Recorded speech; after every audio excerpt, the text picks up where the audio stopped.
itong interview ni kay Linda Humilla nga, sabi nga ni Diego, parang yun nga parang medyo nawawala na nga ng traction ng kaunti yung kay VP Binay.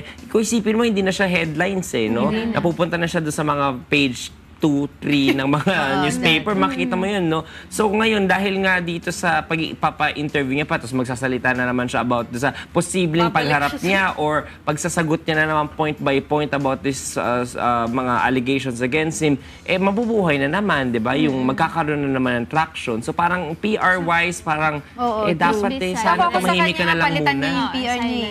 Kasi una, flop yung kanyang speech. Tapos, nung nagpunta siya dun sa event, nandun sila yung sa PAO, sabi niya, nilambas niya ang Aquino administration. The next day, kausap na naman niya sinasabi niya, kakampi niya ang Aquino administration. Same day pala. Later that day, that event, diba? So, talagang maling kanyang PR. Pero tamo na nga, Atty. Reds. Pero may narinig ako kanina sa news on the way here na meron daw, parang ayaw na daw niyang umattend kasi nahusgahan na raw siya So parang what's the point na pupunta pa ako doon nahusgahan na ako? Yun lagi niya sinasabi. Pero yun nga, kasi yung Senate committee probe na yun, it's just not merely for the senators as well. It's also for the people para to hear. Kung ano yung sasabihin niya. So yung mga tao na undecided pa or hindi naniniwala doon sa mga alegasyon ng mga senador, di ba? Pwede nga pang ma-convince kapag nakapagsalita siya. Sabi nga ni Heidi Mendoza kagabi sa usapan niya with kay Maring Winnie, sabi niya, kung walang itinatago naman kahit saang forum ka pumunta, masigasig at matapang ka nga harap at point by point mo sasabihin yung mga na hindi totoo yung mga alegasyon na yun.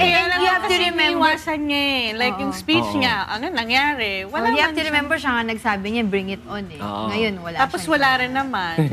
From Rambo to Rambutan. Pero hindi, alam niyo, isa pang telling, doon sa mga nangyayaring ito, yung mga audit na ginawa pa ng dati sa Makati. So, I think ito rin yung lalabas, di ba lumabas, pumunta si Heidi Mendoza recently, At yun nga sabi niya, parang talagang dun sa mga audit niya dati, talagang maraming anomalya. At sabi niya, mas malala pa yung anomalya dito sa Makati kesa dun sa ARMM. Akala niya daw, porket malayo yun, di ba malayo ang ARMM? Akala niya mas marami doon na anomalya sa mga procurement, etc. Dahil hindi nakikita ng central government, mas malala pa daw dito. Kasi kung doon daw, parang nagpapalit lang daw ng mga resibo, sa mga bus, gumagawa lang daw ng resibo, etc. Dito daw sa procurement ng, kunwari, sa beds or equipment, hospital bed lang, grabe. Yung brochure daw, na same brochure na legitimate, papalitan daw yung isang pangalan doon, yung corporate name, para yun yung ipapalabas na kunwari nag-produce nung hospital bed or equipment na yun. Kung maging exclusively, they're the only sole manufacturers, naiiwasan nila yung bidding. Ito yun nga. Kaya medyo, wow, ang daming revelation. Kaya maganda, panoorin niyo yun. I was shocked as well.